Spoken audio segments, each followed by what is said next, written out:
I grew up watching the Teenage Mutant Ninja Turtles. I think the animated series came out in 1987 when I was 5 years old, and then the live action movie came out in 1990. I was 8, and so it was like perfectly geared towards someone my age, and I loved it. They were funny, they were referential, they made a lot of references I honestly didn't understand, and in retrospect were even outdated by the time they were making them, but still. And I started taking karate probably because of the Teenage Mutant Ninja Turtles. My dad bought me nunchucks because of the Teenage Mutant Ninja Turtles. I was just kind of obsessed with them. I had the toys. My dad was a big like garage sale toy buyer, and at some point I remember he got a box full of Teenage Mutant Ninja Turtle toys from a garage sale, and yeah, I just loved them. I loved especially those like early versions of them.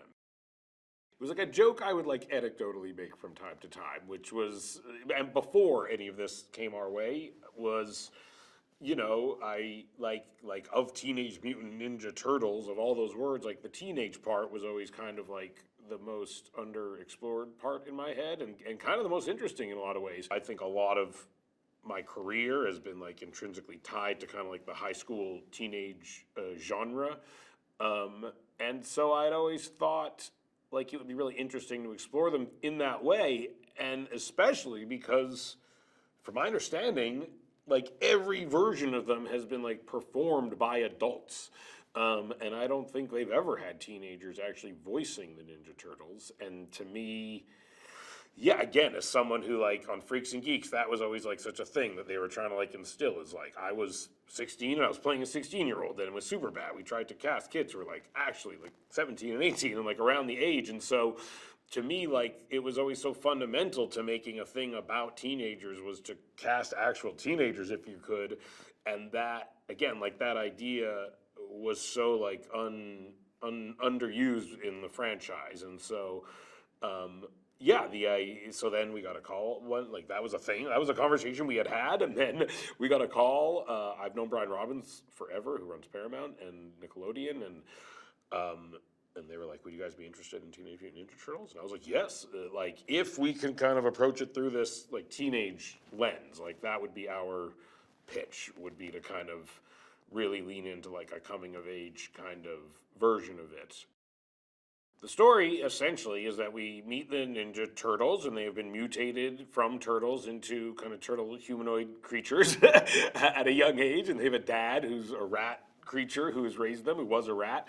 And yeah, when we find them, they live in the sewers because their father has like instilled in them that like humanity will never accept them and will hate them, and that they're like monsters, basically. And he's taught them like martial arts to defend themselves from humans who Splinter, their dad, thinks are evil. But being normal teenagers, they just want to be normal teenagers, and they want to do normal teenage things, and they absorb pop culture, and so they want to like do the stuff that normal teenagers do, and they long for like acceptance and like a normal life, and then they, through meeting this high school girl, April O'Neil, kind of get this idea that if they like stop this criminal Superfly who's kind of terrorizing the city, maybe that'll be a thing that like proves to people that they're good and that they should be accepted. So it's like a very personal motivation for them to take on this like big giant like villain, basically. We wanted there to be tons of mutants in it.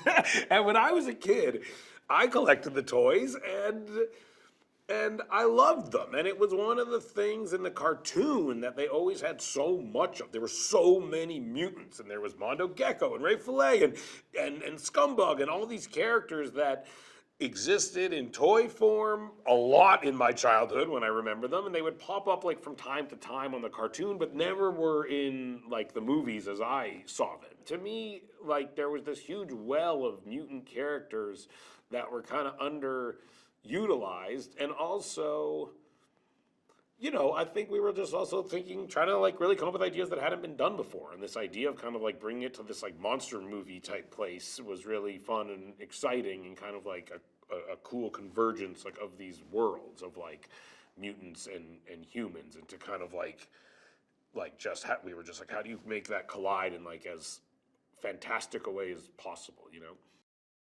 when you're creating a new villain, especially for the first movie, it can be a good way to separate yourself instantly from the other versions of Ninja Turtles. But it is inspired by a villain that is in the original animated series. But this idea of kind of like building out our own mythology a little bit and instantly kind of saying like it's not exactly the version of this that has existed in previous versions, and we're trying to contribute and come up with new like things to it.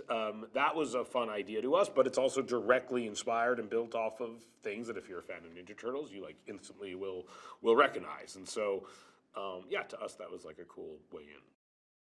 Jeff's been amazing, and I've now been working very closely with him for like 4 years or something like that, I think. A very long time. 3 years, maybe 3.5 years. Yeah, it's funny looking back how little, like,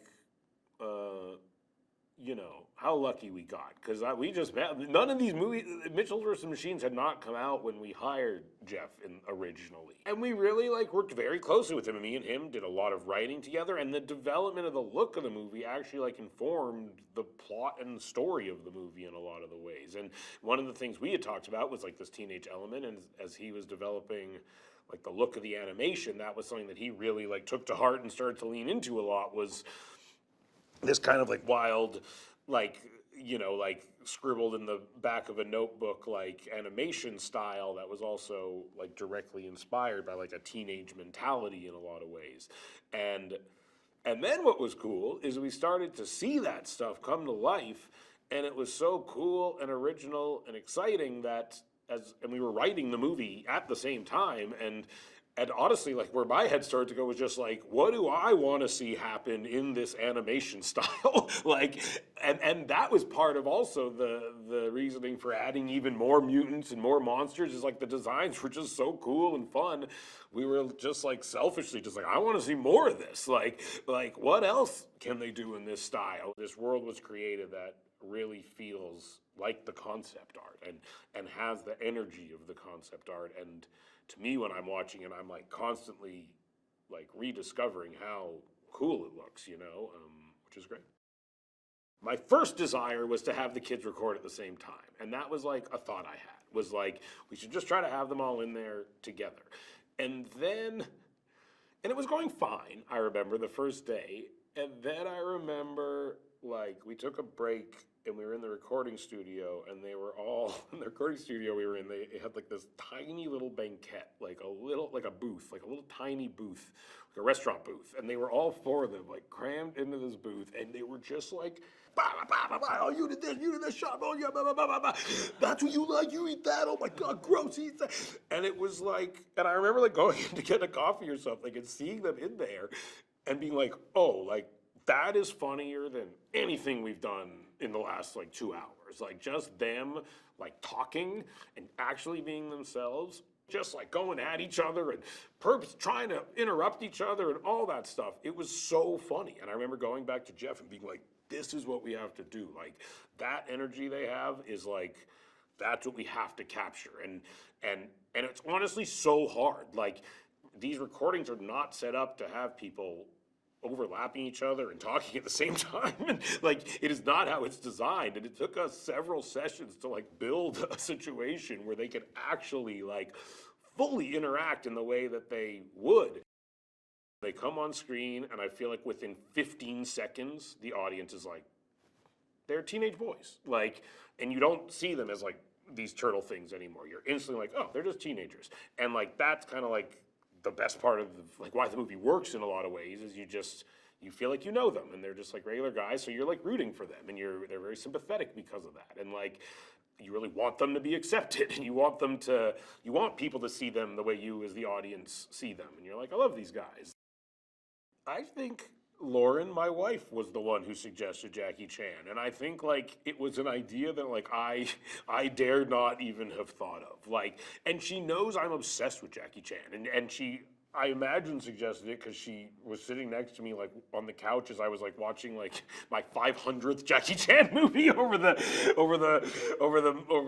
months, of the pandemic, and like literally I don't think I've seen every Jackie Chan movie because there's a lot of them, but I've seen, I'd say, almost all of them, and I truly think he's like the greatest living comedian, and I think like he's like a marvel. Like I put him in the category of like Buster Keaton or like Charlie Chaplin. Like he is not only funny, but he is like physically capable of things that are like elusive to most, and then the idea of Jackie Chan came up, and it was like, oh my God, that would just be absolutely perfect. And it did seem like a real long shot, but he said yes. And he recorded all of his stuff over Zoom, and I sat in on every one of the recording sessions, and I would wake up at 4 in the morning, and I'd be so excited when the alarm went off, and it was really a dream come true, honestly. And the fact that I like got to work with him at all, and as soon as he started, we were like, this is perfect. Like he's so good, it's so amazing. Yeah, it's so paternal. It's like stern but funny and sweet and vulnerable. But he has kind of like an instructive presence to him. But he also is very warm, and it's like. Yeah, I mean, it's one of those things where after you hear him do it, you're like, oh, there's nobody else that could have done that. I only play warthog type creatures. I thought the idea of me being I had this funny idea of like Bebop and Rocksteady being two like angry like New York like bros was like a funny idea. I love John Cena, and so yeah, whether I was Bebop or Rocksteady was ultimately somewhat interchangeable in my head. But the idea of being a part of the Bebop and Rocksteady team with John was something I knew that I wanted. I know Post Malone, and we had this joke, weirdly, that Ray Fillet sings his, like, that was just like a joke we thought was funny, was that Ray Fillet just likes to sing the words Ray Fillet, maybe because they rhyme, so inherently it sounds like a song a little bit. And we always had, like, I think it was Jeff or someone doing the temp singing, of just like, Ray Fillet, and it was just always silly and made us laugh. And then one day we were like, maybe we get Post Malone to actually sing this. and he said yes, and it was a really fun recording session. I think actually in the cartoons, Leatherhead is like a New Orleans, like alligator, but we made we remade Leatherhead into a Australian crocodile, I think, which was just funny to me. And I inherently, honestly think Australian accents are funny. That's where I stand on that, and I'm good friends with Rose and think she's hilarious, and also just the idea of Rose being that big funny crocodile creature was just super funny to me, honestly. We were aiming for a movie that everyone would like, and that was really something that this seemed like a good opportunity to do, was make something that like I loved as a 41-year-old man with no children, and that that the other people involved, Evan, a 40-year-old guy with 2 kids, and the other writers of the movie, and people in the movie, and everyone was making a movie that they wanted to love, and we were all such different people that we kind of had this attitude that like if we all love this and we're all passionate about this, we're all clear about what we think is good and bad, and we're all really bringing our voices to this, then hopefully we'll come up with a thing that like everyone can passionately love and respond to,